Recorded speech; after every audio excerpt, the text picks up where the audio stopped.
അസിഡോസിസിനെ കുറിച്ച് നമുക്ക് ഒന്നുകൂടി പഠിക്കാം. അതായത് രണ്ട് രീതിയിലാണ്.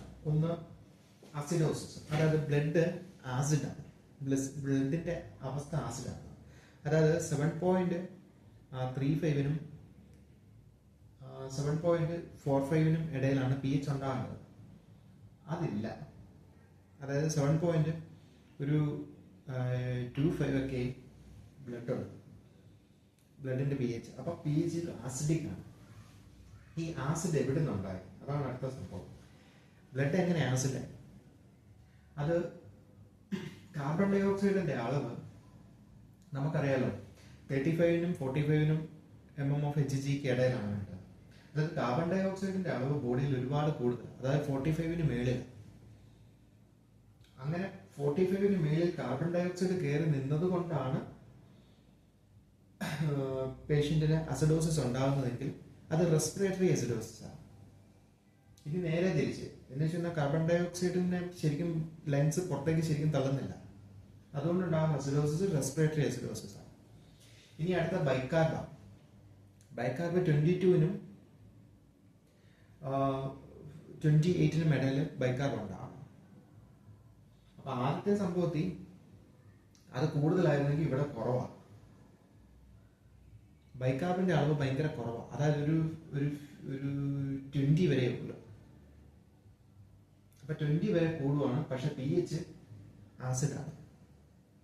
20 വരെ ഉള്ളു, കുറഞ്ഞിരിക്കുക.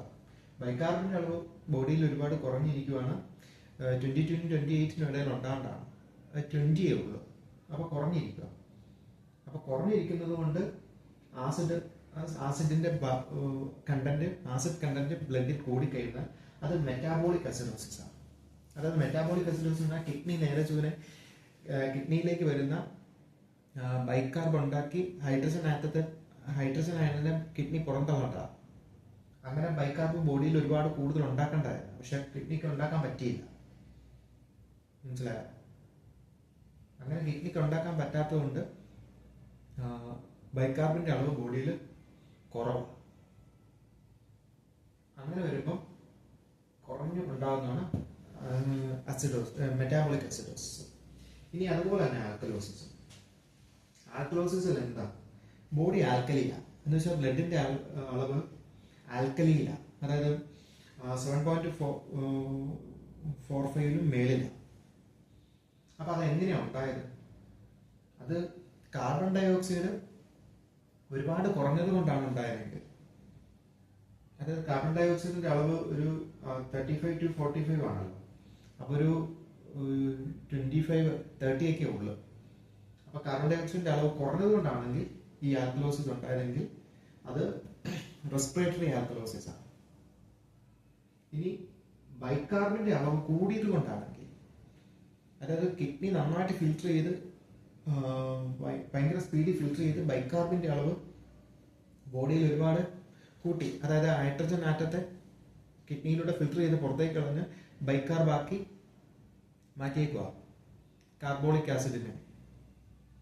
അപ്പൊ അങ്ങനെ വന്നേക്കുന്നതുകൊണ്ട് ബൈകാർബിന്റെ അളവ് ബോഡിയിൽ ഒരുപാട് കൂടുതലാണ്. അങ്ങനെയാണെങ്കിൽ മെറ്റാബോളിക് റീസൺ കൊണ്ടാണ് ഈ ആൽക്കലോസിസ് ഉണ്ടായിരിക്കുന്നത്. മനസ്സിലായോ? ഇതാണ് അതിന്റെ ഒരു സമവാക്യം. ഈ ആൽക്കലോസിസും അസിഡോസിസും വേറെ ഉണ്ട്, അത് നമുക്ക് പിന്നെ പഠിക്കാം. കാരണം കോമ്പൻസേറ്ററി മെക്കാനിസം ഉണ്ട്. ഫുള്ളി കോംപ്രമൈസ്ഡ്, പാർഷ്യലി കോംപ്രമൈസ്ഡ്, അങ്ങനെ.